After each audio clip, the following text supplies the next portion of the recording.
Yan po mga kapatid, magandang hapon po sa lahat.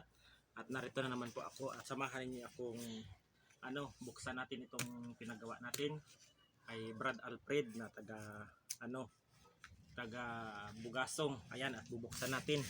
Samahan niyo akong buksan. Dalawa po ito mga kapatid. Ito ay tinatawag na ritual table na kanyang ginawa. At sa ay natapos na rin.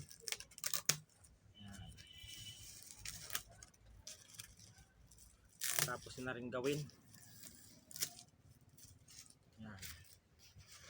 Dalawa ito mga kapatid. Ito yung isa. Yan mga kapatid, napaganda. Kita ba? Napaganda. Yan. Ito yung isa.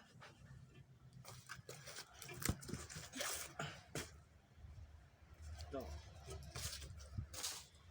Yan mga kapatid. Yan. Save mo. Yan mga kapatid ang pinagawa natin. Yan yung pang ritual. At itong isa. Yan, dalawa sila. At ilalagay natin dun sa lamesa.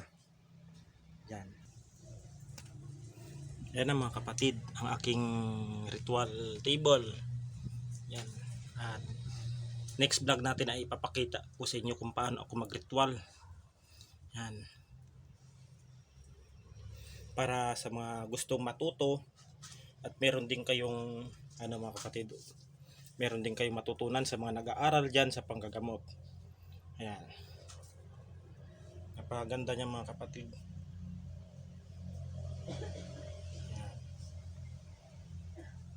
Yan, hanggang dito na lang mga kapatid at God bless us all.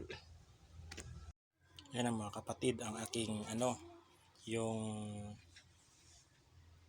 pinagawa ko. Yan, napakaganda mga kapatid. Yan po ay igagamit ko sa mga ritual, pambaklas ng sumpa, sa mga kulam, barang, palipad hangin. Pwede rin pong pampabalik ang gagawing ritual sa taong napinsala ng itiyo na mahika. At panoorin din yung mga kapatid at ipapakita ko sa inyo kung paano ako mag-ritual ng ng taong nabiktima o magkalas pamamagitan ng spiritual. Yan. Salamat nga pala Brad Alfred Vista sa paggawa ng ganitong ritual table. At sinikap mo talaga na gawin ito. Yan, maraming salamat sa iyo. At napakaganda. Yan. Solid ang pagkakagawa.